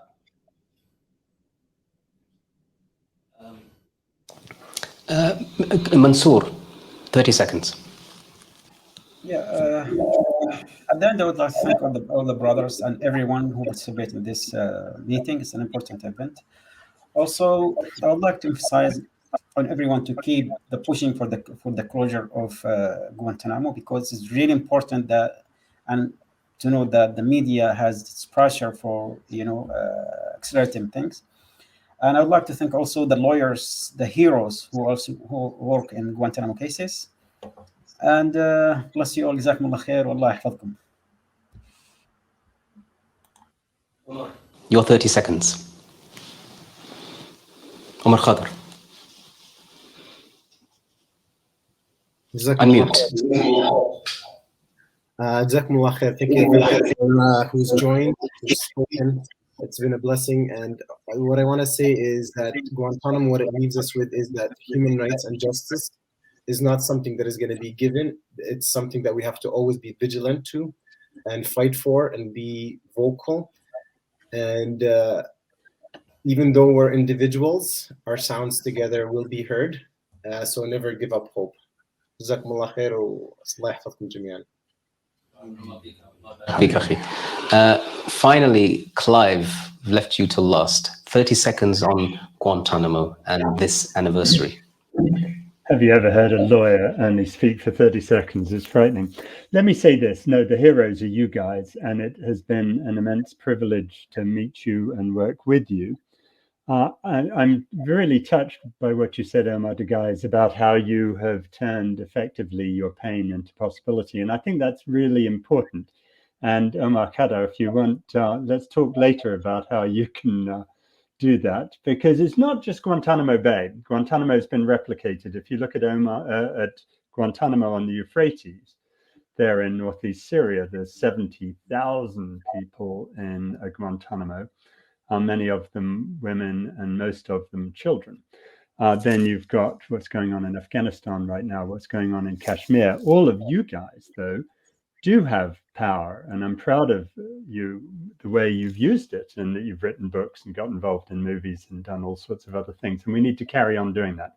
And I hope two things. One is that Guantanamo will be turned into a museum of shame and folly one day, and I can take my grandchild there and tell them all about the madness. And the second is, I hope that we'll all work together for the next 50 years on trying to make the world a better place, no matter whether it's Guantanamo in Cuba or any of these other places. And thank you for having today. Thank you to everyone. We've lost Omar Daghes. I would have got a word from him, but I know that he would agree with us all in what's been said. I'd like to thank, first of all, primarily all the team at Cage, the brothers and sisters that are behind the scenes. Nobody sees them. This is the final event in a 6-month period that started off from September the 11th, just before that until now, 6 months of the international witness campaign, which Cage has headed, which particular people within Cage have been spearheading, working with many different organizations, over 40 organizations from across the globe, in trying to bring to the fore the various aspects of this terrible war on terrorism and ensuring that it is not forgotten and it's a live subject, and people campaigning and fighting actively to not only close Guantanamo, but to stop the war on terrorism and to hold account those who've been involved in perpetuating it. My final words are really about this for myself. This has been it's very moving, it's very powerful. Some of the people I've seen here, I've only ever seen them either on screens or back in prison. Like Omar Khadr himself, the only time I saw him was in Bagram as a young boy, tortured. The decades have passed. Our beards have grown white, or some of us may have dyed them, changed color, but they are white. And our skin has wrinkled. And Our children have grown, those of us who have them, and the place is still open. People have died, relatives have died, prisoners have died, are connected to Guantanamo, and its legacy remains. So I would echo what Shakir says to Joe Biden, that it is time that you follow through on what every president of the United States has claimed that he wants to do, but none has followed through. And the longer you take, the longer Guantanamo becomes embedded in your identity as the United States of America. And as Muhammadu said, we all know, many of us came out of Guantanamo not hating the United States of America entirely because of some of those decent individuals that we met. And it is those decent individuals that we call to in the United States of America. Shakir has told me when he lived there, I never recognized these people that I grew up with, that I knew. This wasn't the America that I know. So it's time for the America that sees itself in the way that it had before 9/11 to come back and show the world that it is prepared to change the wrongs of the past. Otherwise, the opposite to that is more turmoil in the world. And if there's anything we as former prisoners have tried to do, is to show the world a different side. And through that, through the work of Cage, it's been an honor for me to be part of this. It's been an honor for me to be part of this discussion. And I pray that Allah subhanahu wa ta'ala accepts all of the deeds of all of the good brothers here, and that frees all of the prisoners in Guantanamo and elsewhere, and brings justice back to the land and through the world, and that we become tools in that mission. Jazakumullah khair. Assalamu alaikum wa rahmatullahi wa barakatuh. Alaikum assalam wa rahmatullahi.